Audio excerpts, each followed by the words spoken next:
আস্তে আস্তে খুলতে থাকে র্যাম্প ডোর। এরপর শেষ মোনাজাত এবং একসাথে এক সিরিয়ালে 10,000 ফিট উচ্চতার মেঘের ভেতর থেকে শূন্যে শুরু হয় জাম্প। মৃত্যুর ভয়কে তোয়াক্কা না করে ভয়ঙ্কর এই কাজটি যারা করেন তারা হলেন প্যারা কমান্ডো, ডাকনাম চিতা, যাদের ভয়ঙ্কর সব অপারেশনসের মধ্যে একটি হলো এই প্যারা জাম্প। জাম্পের আগে সর্বপ্রথম ধাপটি হলো প্যারাশুট ফোল্ডিং, কেননা এই ধাপের উপরেই নির্ভর করে প্যারাশুট খুলবে কিনা। দেখতে যতটা হালকা মনে হয় ঠিক অতটা কিন্তু হালকা না, প্রায় 18 কেজি, ভালোই ভারী। যদিও এই প্যারাশুট বহন করতে পারে 185 কেজি পর্যন্ত ওজন। ফোল্ডিং এর সময় 7টি ধাপে দেওয়া হয় একটি একটি করে 7টি চেক। দক্ষ জাম্প মাস্টার ও রিগার্ড তদারকি করেন একটি একটি করে 7টি চেকই। একে বলা হয় ফোল্ডিং চেক। একেবারে শেষ ধাপে রিজার্ভ প্যারাশুটের ঠিক নিচেই ভাঁজ করে সেট করা হয় মেইন প্যারাশুট। এই হচ্ছে দুটো প্যারাশুট, এটা মেইন প্যারাশুট, এটা হচ্ছে রিজার্ভ প্যারাশুট। ইউজুয়ালি এরকম একটা মেইন প্যারাশুট ভাঁজ করতে সময় লাগে 10 থেকে 12 মিনিট, কিন্তু এই রিজার্ভ প্যারাশুট ভাঁজ করতে সময় লাগে 3 থেকে 6 ঘন্টা পর্যন্ত। গোছানো প্যারাশুট এবার আনা হয় রিপোর্টিং লোকেশনে। এখানে সবগুলো আনলোড করে অ্যারেঞ্জ করা হয় চেক করার জন্য। একে বলা হয় অ্যারেঞ্জ চেক। ঠিকমতো অল্টিমিটার থেকে শুরু করে হেলমেট, প্যারাশুট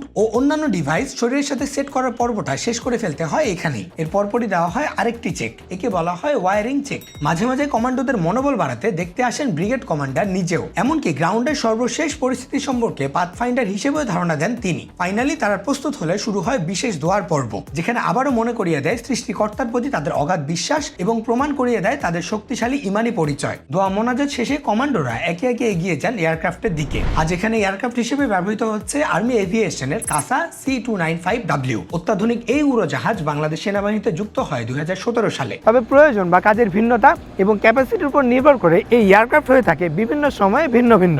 একে একে সবাই এয়ারক্রাফটে উঠে গেলে দেখা হয় জাম্প প্ল্যান অনুযায়ী প্রত্যেকে ক্রমানুসারে ঠিকঠাক ভাবে উঠেছে কিনা। চেক শেষে পালা র্যাম্প ডোর ক্লোজ করে দেওয়ার। স্টার্ট দিয়ে আস্তে আস্তে এগিয়ে যেতে থাকে এয়ারক্রাফট। এরপর ধীরে ধীরে রানওয়ে এবং রানওয়ে থেকে দক্ষ পাইলটদের হাতে কয়েক সেকেন্ডের মধ্যে হাজার হাজার ফিট উপরে। এক একজন পাইলটের দক্ষতাও কিন্তু 2-1 বছরের না। এখানে এক একজনের দক্ষতা এক এক যুগেরও বেশি সময়ের। নির্দিষ্ট উচ্চতায় উঠতেই জাম্প মাস্টার সবাইকে কমান্ড দিয়ে দেন জাম্পের জন্য প্রস্তুত হয়ে নেওয়ার। এর পরপরই আরেকবার সবাইকে চেক করা হয় যেন সবার প্যারাশুট থেকে শুরু করে সবকিছু ঠিকঠাক আছে কিনা। একে বলা হয় ফাইনাল ওয়ারিং চেক। সব চেক শেষে করা হয় আরেকটি দোয়া। পাইলট আস্তে আস্তে র্যাম্প ডোর খুলে দেন। তবে এখানে যারা আছেন সবার একটি নির্দিষ্ট হাইট ফিক্স করা, অর্থাৎ নির্দিষ্ট একটি হাইটে যাওয়ার পরে সবাই এখান থেকে জাম্প করবেন। প্রচন্ড বেগে বাতাস ঢুকতে থাকে। নিচে মেঘ ছাড়া আর কিছুই দেখা যায় না। যা দেখা যায় তা খুবই ক্ষুদ্র।